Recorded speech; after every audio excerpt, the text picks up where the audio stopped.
Welcome back to K&L Farms. I'm Ken. Raining a little bit, so this video won't be very long. Review on the Woodland 122 I've owned for a year now, so I can give an honest assessment on it. It's got about 13 hours on it, and later on in the video you'll see the reason for this dent in this tank, which you've been following my channel.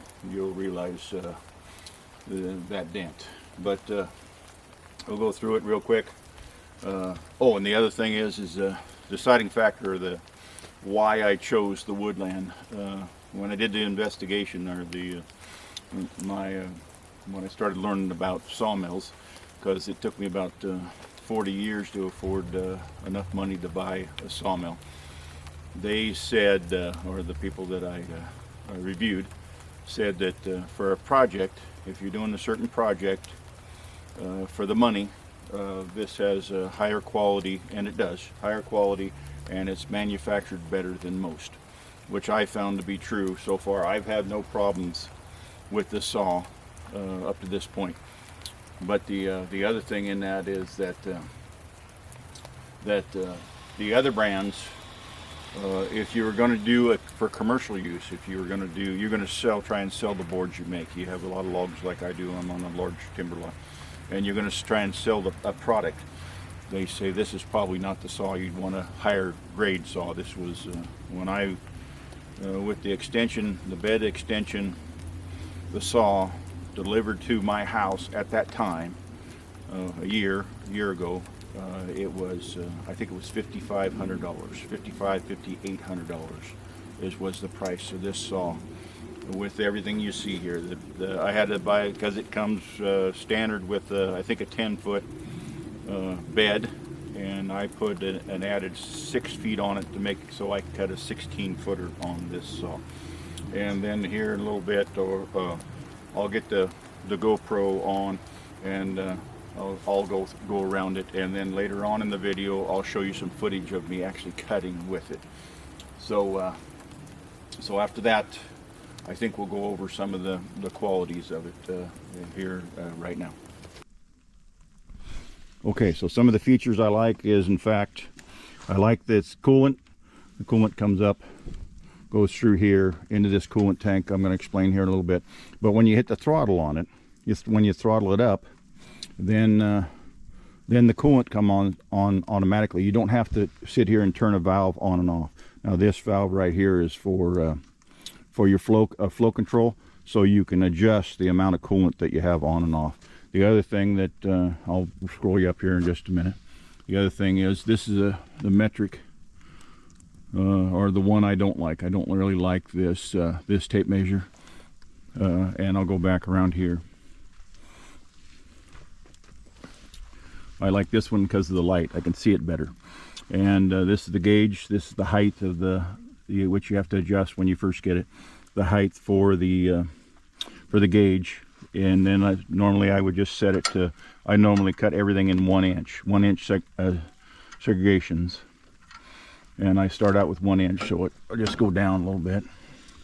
Scroll that down a little bit. Down to 1 inch. So I would start, say hypothetically I would start on a log, and so the next cut would be 1 inch or whatever you want to do, but this is how you set it. You got the standard fuel. I bought an upgraded, it comes with I think a 7.2. I bought an upgraded to 9.5 to have more power. I've always had more than enough power. And when you construct it, construction is pretty good. I mean, the engineering around it's pretty stable, pretty strong. It's somewhat, these cables were a little bit difficult to figure out, but they send pretty good instructions with it. And after that, that's kind of an idea of the saw right there. Nothing major.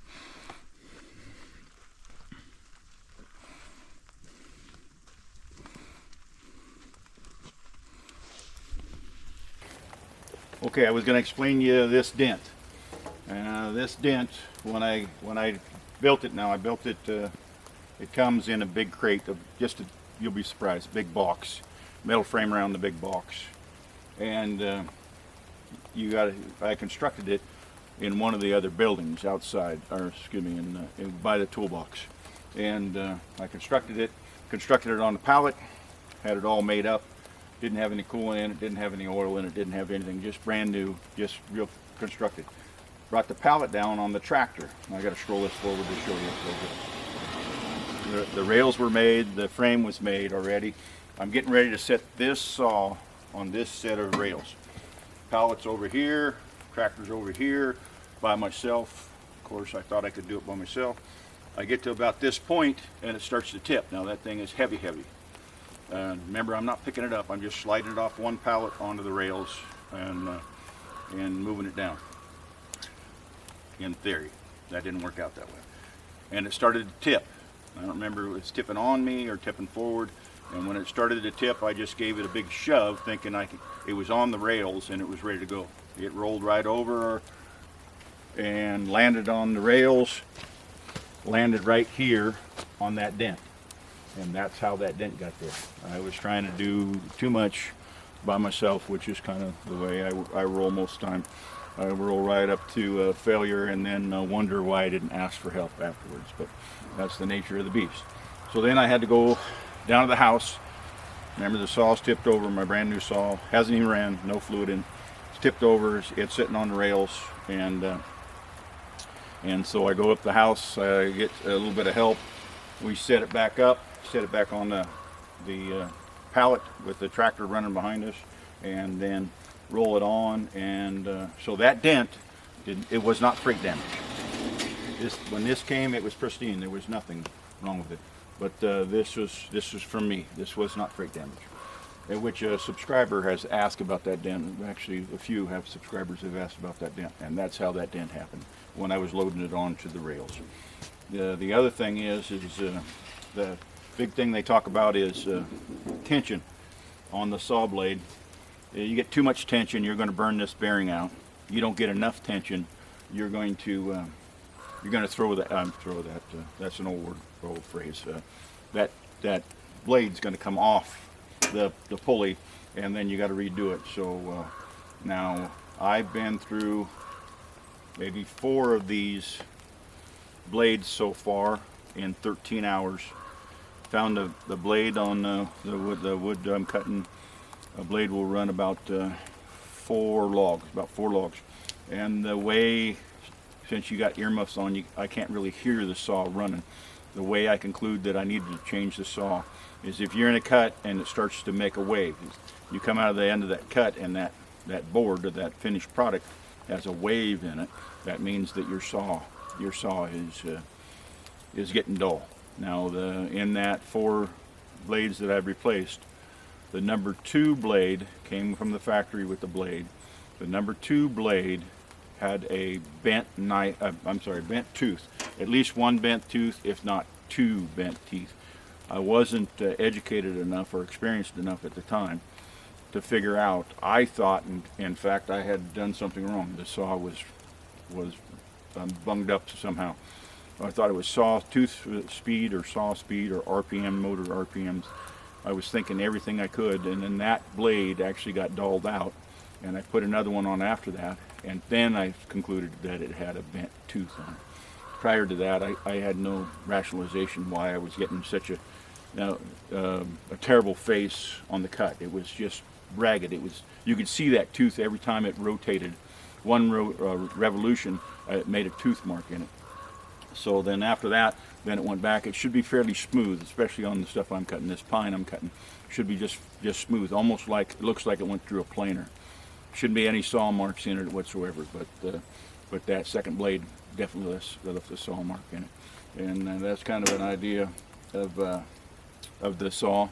And I would definitely buy this product again. If this one, well, I'll put a disclosure in on that in just a minute, but if this one was to go bad, I'd probably buy another one. Now remember, I bought it just for a project. I'm doing an off-grid timber frame building, and once that building's done, this will probably either sit stagnant for a long period of time, because I'll be done with this sawmill until possibly another project comes up on my place that I needed board.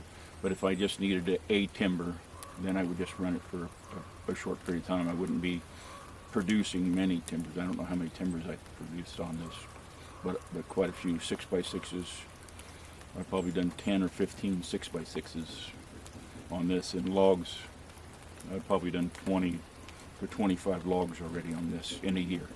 But I just wanted to give you an idea. That's the log I made the first cut on. Sawmill's currently running. I'm going to try and roll that over and make a 6x6 out of that log.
first thing you see me do is check the water for the coolant.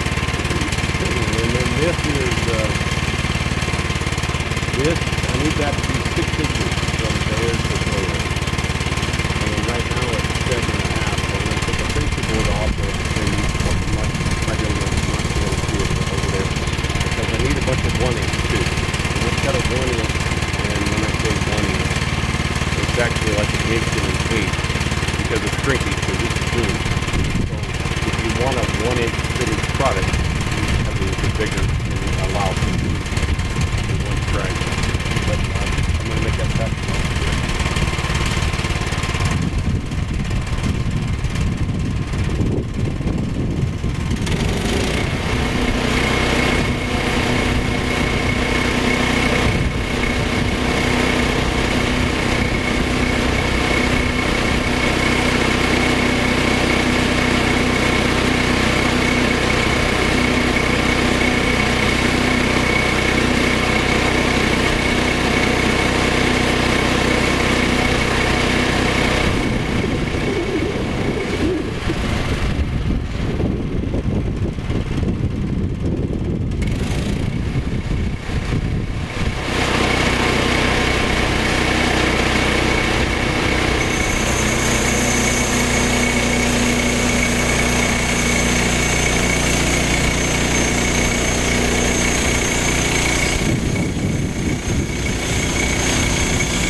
Okay, so I hit something. Got to work on that blade, and I'll get back to you.